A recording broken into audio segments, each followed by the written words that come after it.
Our presenter today is Magister Perkins. He's a Latin teacher at Guerin Catholic High School. Shout out Guerin. He has translated numerous Latin works into English and is excited to introduce you to his latest. His topic today is I Can't Translate Latin, Confessions of a Professional Translator. Please welcome Magister Perkins for this evening. There you go. There you go. So we got the slide up here, and the Latin, Latinum transferre non possum, very literally, I am not able to carry across Latin, right? Trans plus ferro, to carry across. And you can imagine somebody coming in and saying, I am not able, how could you simplify that? To carry across, that doesn't really make good sense in English. And then, of course, the smooth version is I can't translate Latin. And it gives you a little sense of some of the complexity. And that's what we're going to get into today. We're going to talk about why you have such a challenge translating Latin and why you can go back to your teachers and tell them nobody can really do this. And why you can tell your parents, hey, you learned all this Latin, how come you can't translate? Well, the answer is because nobody can. So let me give you just a little bit of background here very quickly. As Cam said, I've translated a number of things. If you were to go on this website, which, by the way, is a fabulous website, it's called documentacatholicaomnia.eu. Yes, sir. I still have your book. Absolutely outstanding. That's awesome. He's got one of my books back there. Wonderful website, and while the title may imply all Christian stuff, and predominantly it is a massive database of Latin texts from the time of antiquity up through the modern world. A lot of stuff is Christian stuff, but they also have your Caesar and your Cicero and that kind of stuff as well. I translated a letter of St. Thomas Aquinas that is on there. Then did a little bit more with Aquinas. St. Thomas Aquinas wrote a commentary on the Psalms. I translated his commentary on Psalm 15. One of my books is The Other Side of Heaven, which is it's a bilingual collection of Latin and English prayers from down through the centuries. And then this one, which I guess this is maybe the one that you've got, young man in the back. Achilles in Rome, the Latin Iliad of Baebius Italicus, back during the reign of Nero. During the 60s AD, this guy named Baebius Italicus, we really don't know much about him, he translated the Greek Iliad into Latin. And the full Iliad is 24 books, right? So it is a lot of poetry, thousands of lines. He reduced all of it to a mere 1,060 lines, which is just a fraction of the whole thing. He basically left out anything that was like boring in terms of character development, scenes, setting, and all he did was leave in the blood and guts. We don't know anything about him. I'm convinced he was a 16-year-old boy. I believe that he just condensed it all into the action stuff. So I translated that. So I do know how to translate. I say I don't, but then the reason I say I don't is because I've tried it. And I know what some of the complexities really are. And whether you're in first year or upper level, I think you're going to see as you go into this, wow, there really are complexities to translating Latin. And that's part of what makes it so maddening, but can actually make it quite fun and quite interesting. Take, for example, okay? You got your basic facts, right? So here's your newspaper. Couple teams, football game results, Greeks 35, Trojans 20. That's just the raw facts. There's no emotional interpretation in this headline at all. But you can imagine this headline being presented in a different way. Football game results. Greeks beat Trojans 35-20. Says the same thing. But there's a slight difference, right? Because you have added the verb beat. So you have emphasized the Greeks as the victors there. Not a terribly loaded word. See, it's a pretty basic word to use in terms of sports and competition, beat. You can imagine something a little more emotionally loaded. And this is, again, the kind of thing you see in the sports section, right? Online, newspaper, whatever. Greeks crushed Trojans 35-20. And sports writers love those big emotionally charged words. Crush, destroyed, blew away, all that kind of stuff. It still says the same thing, but again in a slightly different way. And then what if the sports writer were from Troy? Might the sports writer have written a headline like this? Trojans nearly defeat Greeks in heartbreaker 35-20. You've clearly conveyed that the Greeks won. You've conveyed what the score was, 35-20, just as you have in every headline. But man, we've shifted the focus now. All right, we've shifted the focus to the Trojans. And it's clearly from a Trojan perspective. Ooh, they nearly defeated the Greeks. I'm not sure that's really quite so true at 35-20, but okay. And then in Heartbreaker, wow, that sure wasn't in the original at all. So you've got all of these that are saying the same thing, but in slightly different ways, depending on what you want to convey. Now, let's throw that over on something that should be very, very obvious to all of you. By the way, real quickly, how many people in this room are currently in first year Latin? Any first year people? Bunch of hands. Any second year people? Bunch of hands. Any third year people? Good, bunch of hands as well, pretty evenly divided here. Any fourth year or higher? So, wow, I didn't do a count, but it looks like pretty evenly divided there. Everybody in the room should be able to handle this sentence. Cruella aquam portat. Just shout it out. What does that mean? The girl carries water. I heard a few different things, as I knew I would. Let's take an example. Let's walk this one through. Base meaning. Girl carries water. That's about as basic as saying Greeks 35, Trojans 20. No interpretive language, no emotional language, just the raw facts. Girl carries water. Now, you and I both know no English speaker or writer is going to write it like that way. That sounds a little awkward. English teacher is going to get on you for saying girl carries water. That sounds a little abrupt. So, you're going to throw in a word. Here's where you get to the first realization of how complex this can be. A girl carries water. There's no a, an, or the in Latin. And indicates some just generic, like we don't know who it is. I don't know. The writer of the Latin sentence, maybe the Latin sentence writer knew who the girl was. Maybe the Latin sentence writer didn't. But you put the word that one little word in English, and you have made it very clear you don't know who it is. Right? You made it because it's an indefinite article, right? A girl carries water. Oh, but what if you put that word in? Because again, neither a, an, or the are in Latin. If you put the in, you've got a pointer word, right? You've got a definite article. The girl carries water. Huge difference between a girl and the girl. Which one did the Latin author mean? We don't know. Because Latin doesn't have those words. But you and I have to put one of those in, otherwise you come up with a really awkward sounding sentence. But as they say on the infomercials, but wait, there's more. What if we had a regarding girl, and then we put in the in front of water? Now, if I said a girl carries water, I've got this vague girl whom I do not know, and I say that she's carrying water, and I have no idea what water that is. I don't know if it's water from a stream, water from a river. I don't know if it's a bucket of water. I don't know what it is. But if I say a girl, I'm still kind of vague on the person, carries the water, suddenly I've gotten very specific regarding the water. And again, Latin doesn't have anything in front of aqua. I don't know whether it's specific water or not. But again, I kind of feel like I need to maybe put something in the English. What if I did this? And made the whole thing very specific. The girl carries the water. Now I know who the girl is, and now I know who the water is. And again, that's not very clear in the Latin. Or what if now we're going to do it.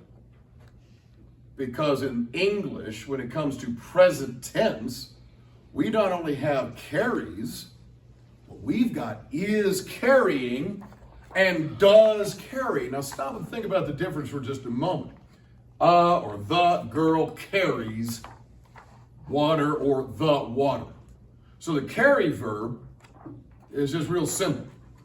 In fact, that's what we call it. It's simple present. But maybe I want to convey the notion that she is carrying. Maybe I want to get it almost like a movie camera, and we've moved in and we're actually tracking the girl as she is carrying this water. That's what we call the present progressive, right? Because she is progressing along here in the present tense. Or maybe I want to make a big point and I say, the girl does carry water. And somebody else is like, no, she doesn't. Oh, yes, she does. Right? And so does is what we call the emphatic present. And this is one of the rare instances where English is actually more specific than the Latin. Usually Latin has a little bit more going for it than English does. For Latin, it's poor top no matter how you slice it. And so what did the real author mean? Did the author simply mean to convey some simple information about a girl carrying water? Did the author mean to indicate some progression? Make it a little bit more vivid and action-oriented like in a movie? Or was the author making a big, bold statement? Well, yes, she does. We don't know. And so suddenly you've had to put in a little bit of interpretation. Which is why, I'll throw a line out there, and I should have put it on a slide. I apologize I didn't. The Italians have a wonderful expression, traditore traduttore, which means the translator is a traitor. It's why there are so many translations. We're going to look at this with regard to one work that many of you know coming up, but that's why there's so many translations of a particular work in English, right? Because the way you translate it, and the way you translate it, and the way you translate it is different from the way somebody else translates it. And maybe just even with this sentence right here, you are happy saying the girl carries the water, and somebody else says a girl is carrying water. And you're both right. Right? And so because you don't really know quite what the original author meant, maybe there is a little bit of being a traitor there, right? You had to input your own interpretation. And that ain't even the half of it. You may or may not be aware, and first year people, you may not be aware of this, but puella is what we call a diminutive form of another word. Anytime you have a vowel and the letter L in Latin in a word, that's what we call a diminutive. It makes it a smaller or sometimes lesser. It could be in terms of size, it could be in terms of some quality or whatever, but a smaller or lesser version of it. Okay, so for example, the Latin word saccus, S-A-C-C-U-S, means sack. Right, so sacculus with a U-L means like a little sack or a money pouch. Okay? There's no connection in English between the words B-O-Y and G-I-R-L. No relationship at all. But look at it. There's a connection between puer and puella. The Roman mindset is that the puella is a smaller, we can't deny some of the ways they viewed people in the ancient world. We got to be honest about that. Maybe a lesser boy. Now, how do you incorporate that into the translation? Well, you could say something like this. A girl, perhaps one in particular, or one in general, or even the concept of girl, but no matter what, understood as a smaller boy, and thus significant for her attention-getting placement in the sentence, though the attention may simply be to connect the lesser boy with the servile content of the sentence, is now in the process of carrying, or in general transports, but at this moment, or in general, does nothing else with water. Whether that be aquatic fluid in general, a particular yet unidentified container of water, or the specific container of water that had taken the speaker's attention. There's a translation for puella aquam portant. What do you do? Right? You can't pause it. Now, truthfully, I don't want to get anybody into any kind of trouble here. You put that on a test, your teacher is going to rightly mark it wrong. All right, that's absurd. That's ridiculous. But how do you try to incorporate the etymological notion of puella? the different senses of the present tense in English? And my friends, that's a stinking 3-word sentence. We're not even talking about the histories of Caesar, the speeches and the philosophy of Cicero. We're not talking about the poetry of Virgil and Horace and Catullus. What about all of those factors? And now you're starting to see why the title of this was, I don't know how to translate. I sometimes feel when I'm doing stuff like this, oops, not that one. T.S. Eliot. I don't know if you've ever read his poem, The Love Song of J. Alfred Prufrock. Wonderful name. And just I dare you to name one of your own children Prufrock. But anyhow, it's kind of a sad poem. And the character in the poem is a middle-aged, slightly past middle-aged man. And I don't know, things are just kind of meh in his life.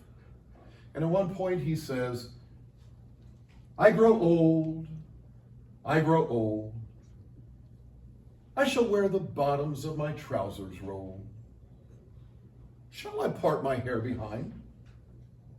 Do I dare to eat a peach?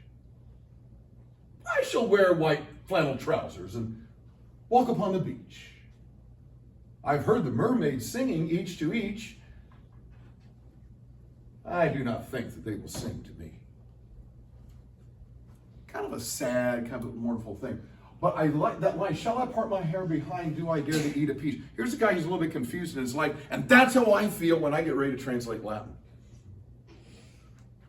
Do I say is carrying? Do I say does carry? I mean, what do I do? Do I dare to add a word into the English that wasn't in the original Latin if that would help the English make better sense? Do I have to stay super literal? I'll tell you what, we're going to get all questions at the end, so hang on, or maybe make a little note there so you don't forget, because I'd love to hear your question. But do I dare? Can I change words around if they're in a different order from what the Latin author? I don't know. And then I think of this guy, he's an American poet, a fellow named Timothy Steele. And he's got several books out on poetry, and one of his books is called All the Funds in How You Say a Thing. And I agree. It can be this huge puzzle, but it can also be quite fun. How do you choose to do it? And your version is going to be a little bit different from the person sitting next to you. And as long as you don't take aqua puellam portat and come up with something like a moose once bit my sister, you're probably going to be fine. All right, it's still accurate. I mean, as long as the words you've got are basically right? You arrange stuff a little bit differently. You put in some other words from whatever your neighbor put in might be a little bit different. Have some fun with it. I agree. All the fun's in how you say a thing. Now, I was mentioning that we've got all these different translations, and I want to pop over here real quickly to a website, and let me bring that up for you. There we go. Bring that over there. There we go. So a few years ago, I put together a website of all the Aeneid translations in English. You can find stuff like this for the Iliad and the Odyssey. I couldn't find anything online for the Aeneid. I was like, well, all right, might as well do it myself. How many people in this room have heard of the Roman epic poem called the Aeneid? A lot of hands. And even if you're first year, you may have heard about Aeneas, this hero from Troy who comes to Italy, and his descendants are the ones that found Rome. And this poet Virgil, who wrote this national epic, and it's a little bit like the Iliad, and it's a little bit like the Odyssey, so it's kind of like Homer, all rolled into one. So on this website, I painstakingly pulled through all the English translations I could find, and which one is your favorite? Well, if you go to the Translations tab, you will find from 1513 onward, all the translations. Now, in just a few seconds here, my goal here is simply to overwhelm you. On the left-hand side, you've got all the years of publication. Middle column, you've got the translator. On the right, we've got links if there is a version that's out there on the internet, whether to actually purchase or there's an online version of it. We got links. If you see a name in red, I've only got that up there for myself. That means it's a translation that I own. So I've tried to collect a lot of translations of the Aeneid. Well, let's take a start and look at this. So you got 1513. The first translation was by Gavin Douglas. It was into a dialect of English called Scots. And I guarantee you, if you tried to read it, you probably couldn't. Even though it's supposedly English, you and I would have a hard time reading this 1513 version. But there were some other versions in the 1500s. And then we get quite a number of them in the 1600s, right? 1620, all the way down to 1688. John Dryden's of 1685 is particularly well known.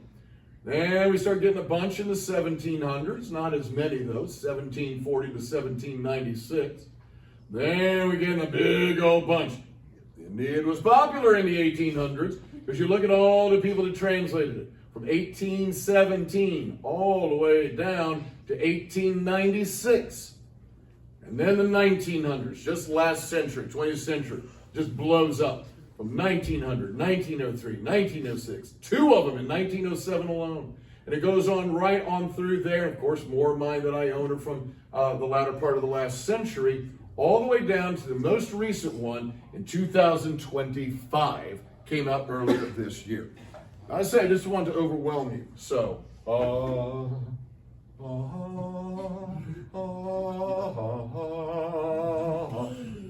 why so many?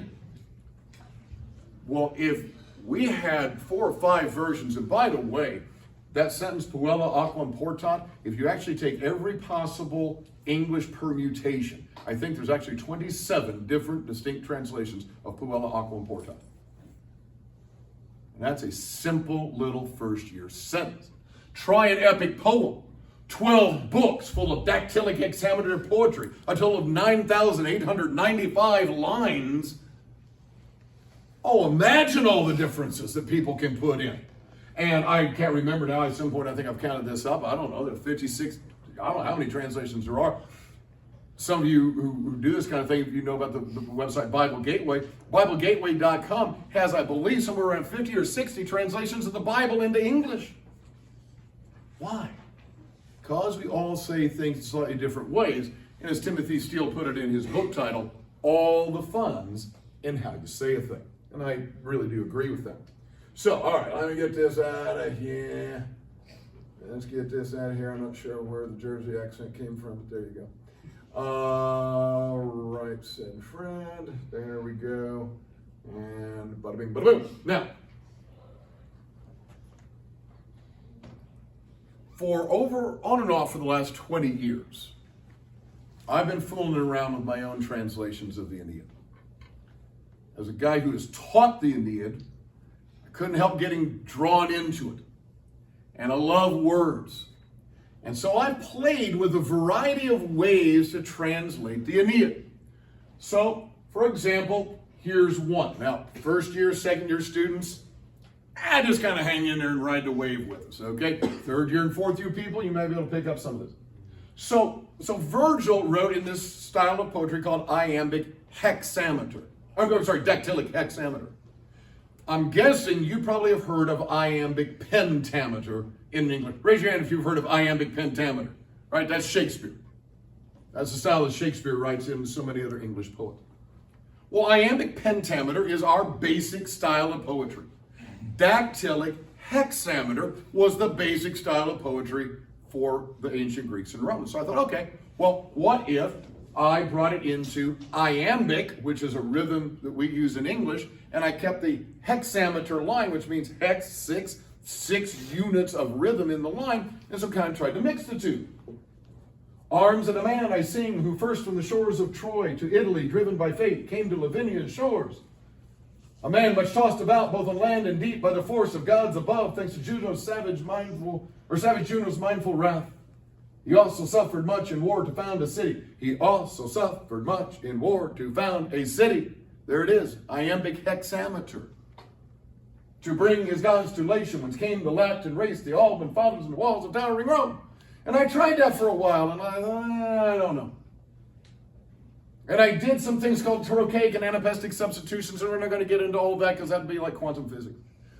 But any of you who are at fourth year, and let me go ahead and now specifically pitch to you fourth year people, has anybody actually read any of Virgil's actual Aeneid?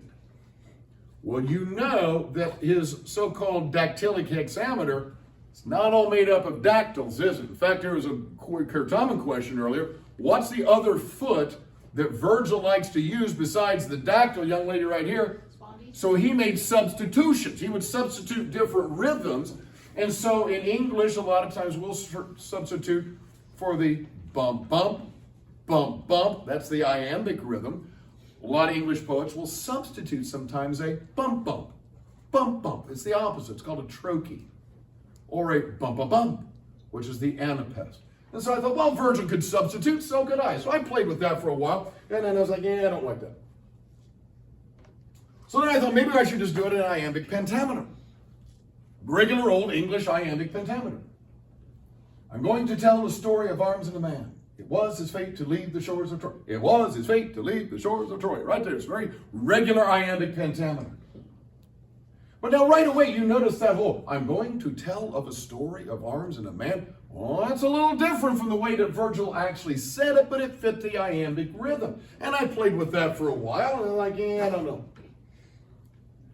Now I like ballads. I like the anonymous English ballads. And I don't know if anybody reads British literature anymore in high school, but we used to read the great anonymous English ballads, like the ballad of Sir Patrick Spens and the ballad of Lord Randall, and all these are really great stuff. And the ballad stanza looks like this. And it goes with this rhythm. Arms and a man I sing from Troy. 4 units. Iambic tetrameter. Who subversed by fate. 3 units of iambic pentameter.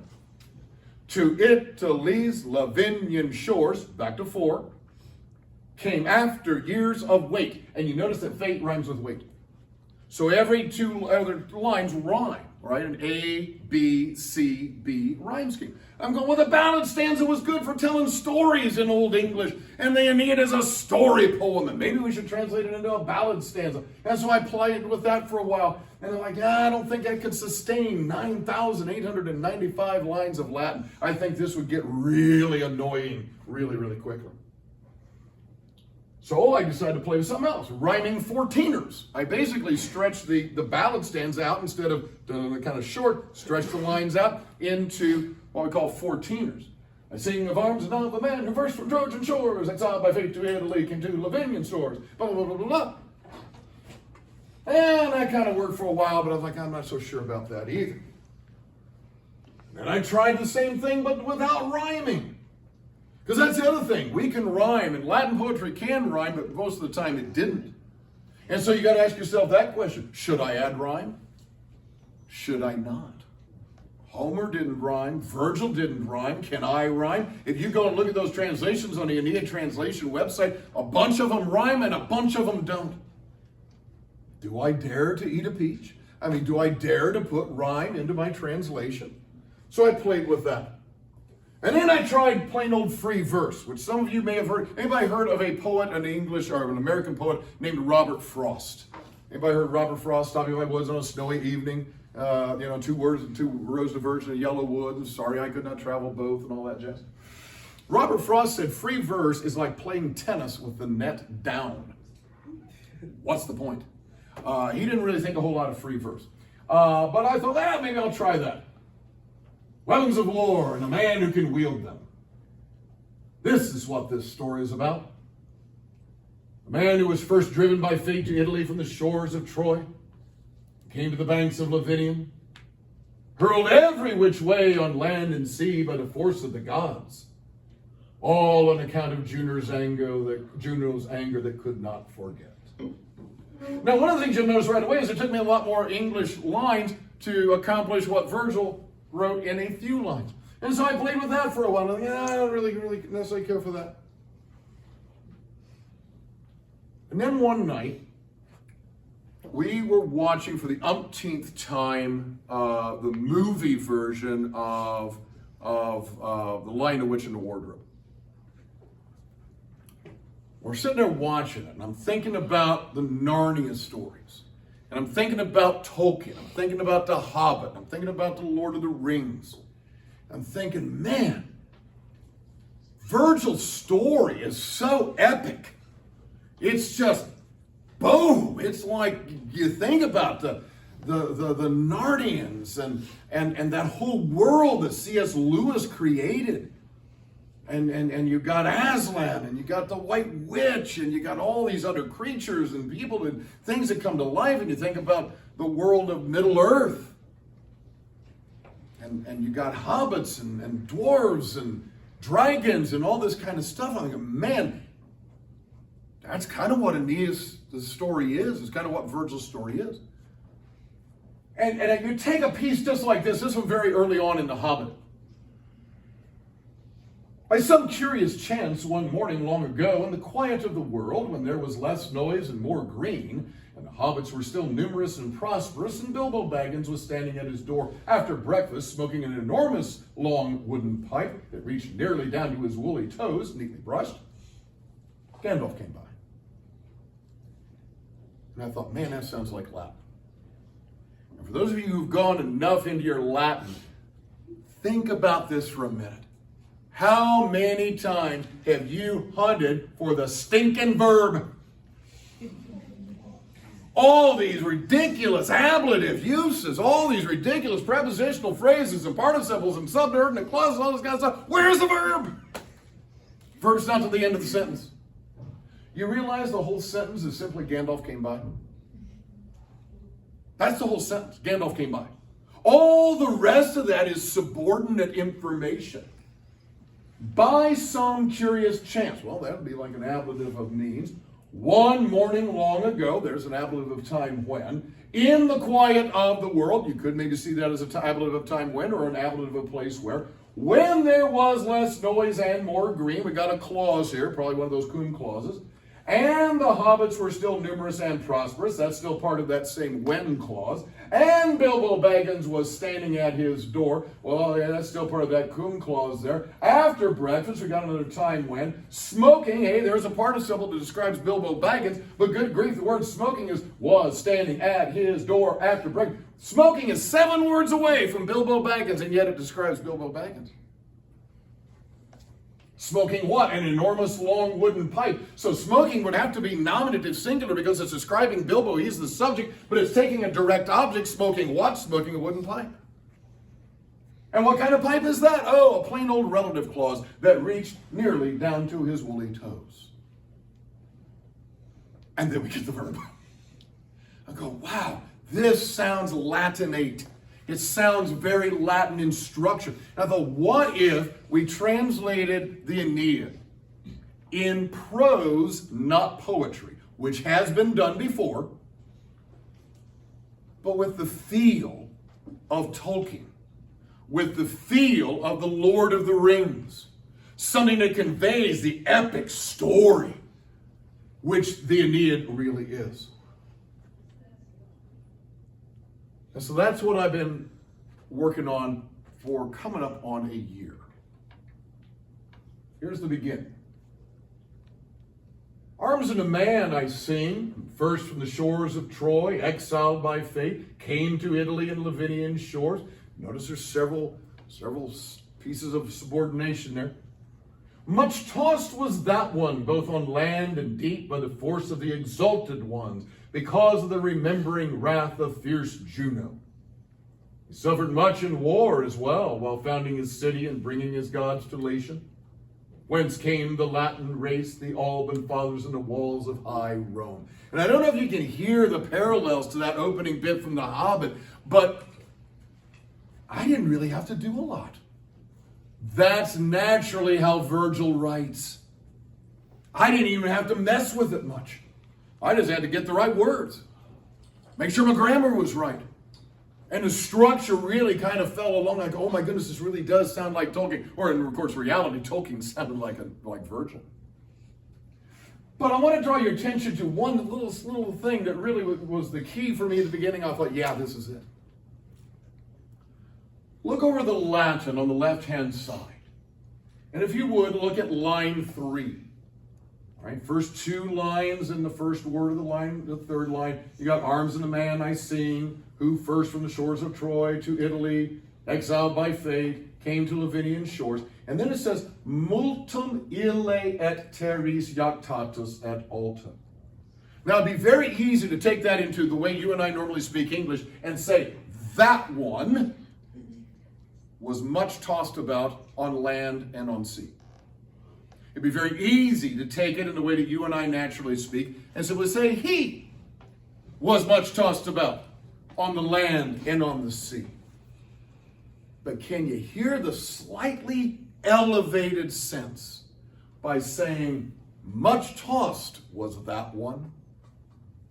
I don't know. It just has a little Tolkien ring to it. It has a little Hobbit-esque ring to it. And guess what?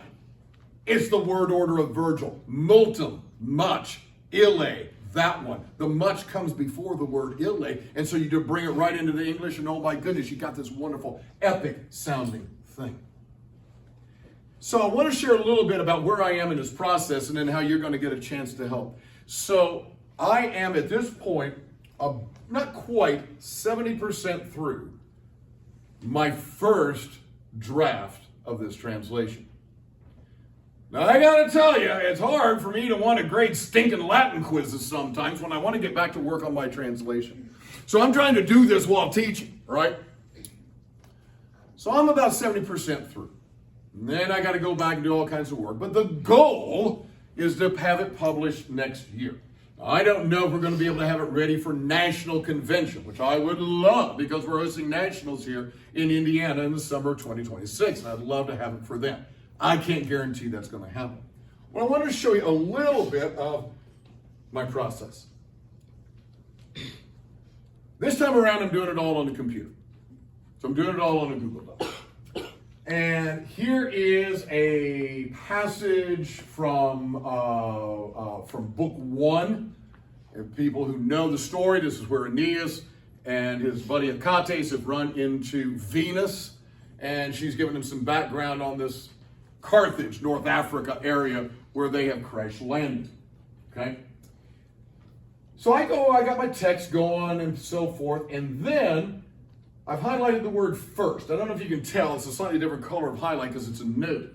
I've got a note over on the side, Servius, primis o minibus vel prosperis aut secundis auguriis vel primaris. In the 5th century AD, the oldest commentary we have on Virgil is this guy named Servius. And he wrote a commentary about Virgil. And this is what I think he meant here, and this is what I think he meant there. And I'm thinking, you know what? If anybody knows what Virgil probably meant, it'd be a guy who lived back around that time. So, Servius is probably a pretty good source. So I'm looking at stuff in Servius, and I'm making myself notes. And then I put a little note to myself, give a note to explain.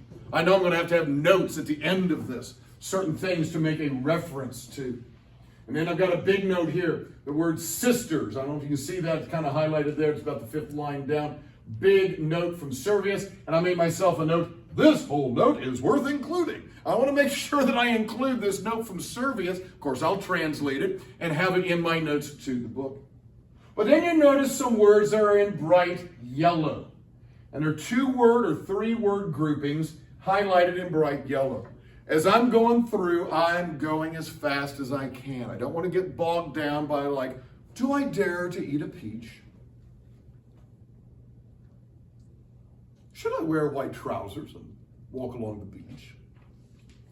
Should I part my hair behind? If I start in with those kinds of questions, I'll never get this thing done. So I got to move, baby. Boom, boom, boom. And so there's times okay, and it's going to be this word or that word. Put them both in there and move on to the next thing.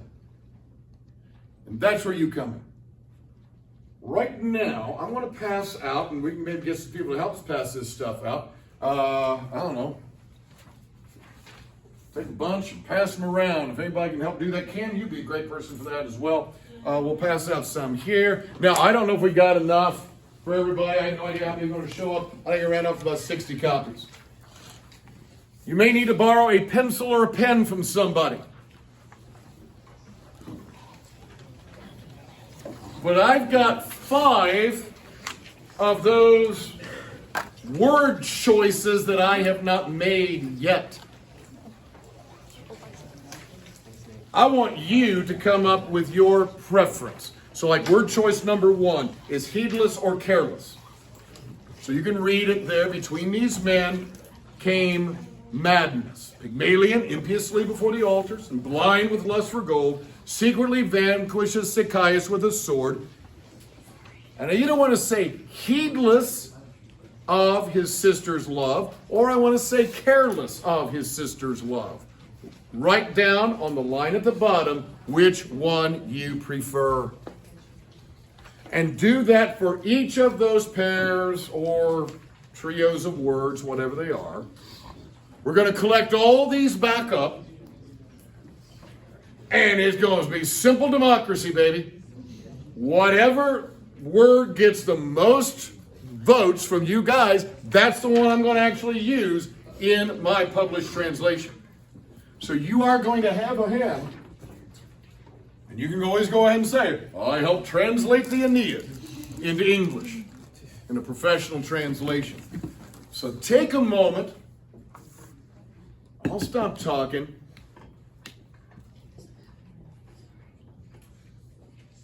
And then we're going to open up with some questions, because I really want to get into some stuff for you guys in your translation. Thank you, Kim. Thank you. So what I want to do is wrap up, and I know there's a young man waiting back. He had his hand up like, 5 hours ago, wanted to say something. We certainly want to get back to this young man, and I think maybe some other people as well. So, questions about anything related to translation. It could be the more artistic, literary translation stuff that I'm talking about. It could be about the Aeneid or other things that have been translated. It could be about you and, hey, can you help me know how to spot a passive voice verb? Because I can never spot those things. It could be at the level of homework level translation, right? I will answer anything I'm doing translation. Young man in the back, you've been the most patient. What you got? Do you even remember your question? I remember. Good. I go say so long ago. I'm so sorry. So, in your opinion, when would you dictate changing translation to tweak, to adjust? It's a great question. I think you've got to decide when you're doing it what your audience is. For you guys, your audience is your teacher, right? You want to get an A in the class, right? And so honestly, I think, if the sentence were aqua apuella portatur, then you better make it sound passive, right? The water is carried or is being carried by the girl. So I think when you're talking in class, I think you're talking for, if you guys prepare for the AP test or IB, you want to err on the side of being really literal like that. Now, if you're talking for something, thank you. If you're talking about something that's more for publication or so forth, I want this on film. She just put a packet of ketchup on my arm for no good. It's from Luke. Thank you. Believe me, that's an inside joke from us at our school. But I think if it's for a literary purpose, think about this. Why would you ever want a translation for? I'm going to do a couple different things here. Say of the Aeneid. Well, you might want it because you need help with your homework. Right? What you're looking for is something as like the odd numbered answers in the back of the math book, right? You're looking for an answer key. So you want something that's going to be nice and literal. You don't necessarily want something that's rhyming and poetry and so forth. On the other hand, maybe you want that. You want to read great epic poetry, and you want it in poetry form. The other example, just because we mentioned it earlier, I'll talk about with Bibles. I think, again, there's a lot of different reasons. Are you wanting something that is incredibly literally accurate and you're doing some sort of theological study? Or is it just for your own personal use and, development? Maybe you want something that reads like modern 21st century English. So I think you got to think about your audience there. Great question. What else you got? What else? Yes, ma'am. How do you identify between different datives? How do you try to identify between different datives? So the one dative that your teachers haven't taught you about is the dative of desperation. You just despair. I mean, you just throw up your hands in despair and go, oh my goodness, it's a dative. Convenience. It's like a little convenience. Yes, you might as well make stuff up. Honestly, dative is the least used. Here's why most people are less familiar with it. It's by far, of the 5 main cases, by far the least used. I think it's simply worth knowing some of the main ones. I think the first one you typically get is like indirect object. I showed the horse to the farmer. I gave my sister a book. Stuff like that. But there's like 2 or 3 others that are kind of important, and then beyond that, you're just not going to see it that much. So knowing, for example, that it's used with a lot of compound verbs. So if you've got a dative, you recognize it because you know your noun cases. And you're going, I know that's a dative, but 2 or 4 just doesn't work for a translation. What else could that be? Look back in your grammar notes or however your teacher has taught you, and you may find that your teacher's taught you about dative with compound verbs or dative with certain adjectives. So there's a few of those, but again, to your question right now, you've got to be looking at your notebook or you've got to be looking at a website. By the way, I'm not going to quick plug here. If you want to write down a wonderful website, can I do this? I'm not going to try to do that right now. Write this down. URL. G as in gold. C as in cat. GC, all run together. Latin tools with an S. GC Latin tools. Dot Weebly. WEEBLY.com. gclatintools.weebly.com. One of my seniors this year, she's brilliant. She put together a website of all the core Latin grammar, noun charts, verb charts, stuff like you're talking about here, case uses and stuff like that. And so you're stuck in there, you go, I recognize this dative, but I don't know what to do with it. Pop over to gclatintools.weebly.com or your own notebook or whatever. But truly, right now, you have to do the hard work of looking that stuff up. Yeah, your teacher's got that memorized. Your teacher's going to be able to just boom, boom, oh yeah, that's a dative or whatever, right? But at your stage, it's appropriate that you be looking that up. Other questions? Yes, ma'am. When translating Latin to perhaps another language, is it as easy for the meaning of it to get lost as it is translating into English? Again, I think it depends on the individual language. Right, and so there's certain things that we say in English. For example, did anybody remember what the Latin idiom castra ponera means? To pitch camp. Here's the thing of it. Latin is literally, it simply means to put camp, right? To put to camp. English is really strange, to pitch camp. How many of y'all have ever been camping? Have you ever taken your sleeping bag and your tent, rolled them up into one giant ball,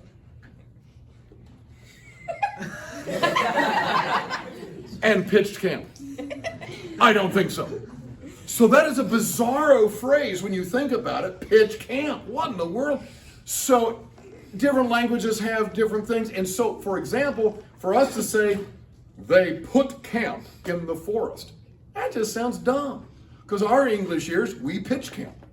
So I think sometimes you have to say, well, what sounds good in our language? And certain languages are going to map a little better to the Latin. Some will not. Right? So again, excellent question. What else? Yes? How, like, when you're translating and you're, like, working on different interpretations, like adding separate words, like, Yeah. make it fit, like, more of a prose thing, Yeah. how far does it take for it to become less of a translation and more of an interpretation? Well, every translation is an interpretation. That's a wonderful question. She's asking about the difference between translation and interpretation. Every translation is an interpretation. Go back to Puella Aquam Porta. If you wrote "a girl carries water" and the person sitting next to you said "the girl carries water," you're both right. But as we saw, there's a big difference between "a" and "the." So every translation is an interpretation. Now the question is, how far is too far to go, right? So I don't know if any of you are, well, obviously you are, I see it right there. How many of you are coffee drinkers? Okay. How much other stuff can you put in the cup before it's really not coffee? Okay. Now chances are your parents, your grandparents might put a little cream in there. That's still coffee. Put a little sugar in there. That's okay.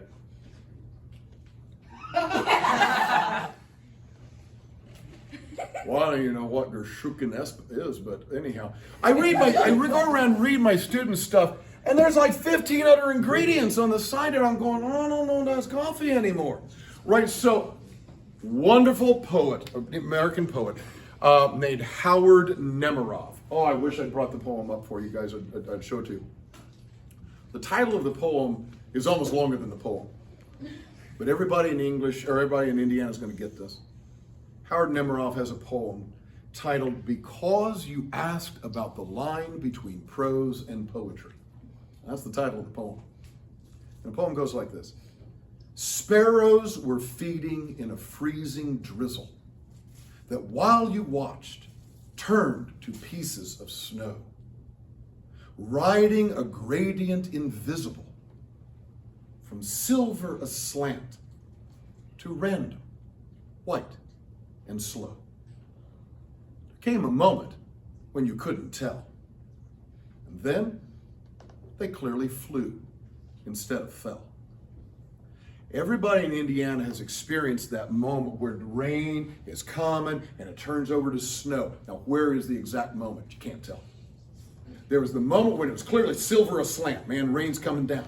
And then you notice, hey, it's random, white and slow, there's snowflakes in the air. Where was the exact moment of transition? You can never pinpoint it. Usually you know you've gone too far after you've gone too far. Right? So I start writing in there, Aeneid was sailed from Troy and a moose once bit his sister. At that point, I've probably gone too far. Right? So, yeah, I think we got time for a couple more. Yes, sir. So, one thing I've noticed is we read a lot of books in school, but a lot of them are really old. Like, Harry Potter is famous book series, but it's not like we read in literature class. It's a lot of older classics. Yes. I think it's part of it's the language or the actual meaning, because English sometimes can be boring and flat. Let me help understand your question. Is what because you're saying? Do you read stuff because it's older? Is that why you think you're reading stuff in the English class, or does part of the message become more clear, or I guess it's more famous because of the language? I do think so. I think partly it's the language. I think if you read Shakespeare, I don't know if any of you like Shakespeare or other people, but certainly the style. It's lasted over this amount of time. Enough people, and so I'll be honest. Part of it, let's be honest, you get shamed into liking it, right? So, well, gee, people have liked it for 400 years. I guess it must be good. I guess I must like it, right? And so you kind of get a little bit shamed into it, and then sometimes you actually realize, you know what? Actually, this is pretty good, and so you realize. So I think it's the style. I think it's the content as well. But why do most people prefer on your pleasure reading? Now, some of you, I know that's not true. Some of you would prefer to read Shakespeare, but a lot of you would prefer to read Harry Potter than Shakespeare. You would prefer to read Rick Riordan, the Percy Jackson, than to go back and read Ovid. Well, that's because of the language. You are more comfortable with the way you talk today, right? And so you're going to relate to that. So that makes total sense. All right. Think we're going to have to call it. Oh, you have not asked anything. Last one, right there. Random quick question. But the future passive infinitive and the future imperatives are super rare. Do you ever see those when you're translating? Sure, so some of you are going, what in the world? So the future, often we will translate those into English, even in 2025, using thou. We'll use older English because we want to try to convey some of the formality, because a lot of those future imperatives were used in legal Latin or in more formal thing. And so you say, thou shalt not steal a chicken from a farmer. Right, and so you'll kind of cast it, because in 2025, saying thou shalt sounds older, sounds more formal. Folks, thank you guys so much. Thank you for helping me out. Hopefully that'll be out next year. Well done. Thank you to everyone who came to my colloquium at the IJCL convention. I just wanted to give you a little follow-up on the decisions that you made for my new translation of the Aeneid. So you recall that I had passed out this sheet. It had some text and it had some decisions I was trying to make, all right, between a couple different words here and there, and then some spaces for your choices. So here are the results. In the decision between the words heedless and careless, so between these men Pygmalion secretly vanquishes Sychaeus with a sword, either heedless or careless of his sister's love. You chose heedless. When it came to his sister's passionate or deep love, it was a tie. So for that one, can't tell you what it's going to be yet. I'll have to make a final decision on that one. Then a little bit later on, there was the wicked man tricked her, either anxious or worrying and in love, and you chose anxious to describe Dido.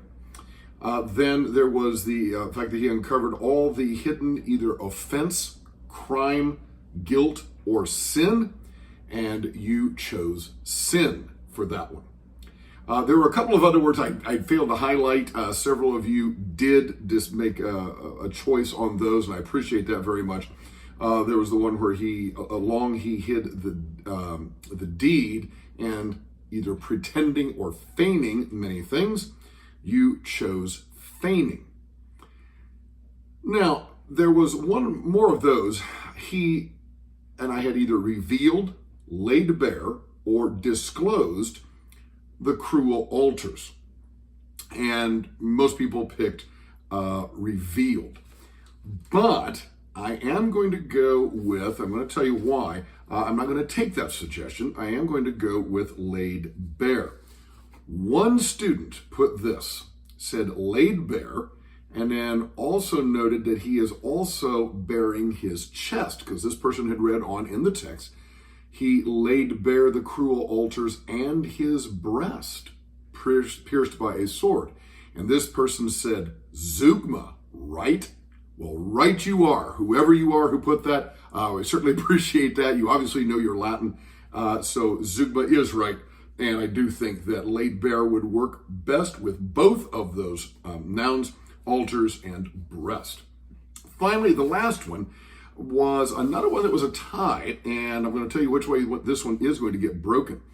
So he reveals as a help for the way ancient treasures in the earth, an unknown, and I had either weight or mass of silver and gold. Between weight and mass, there was a tie.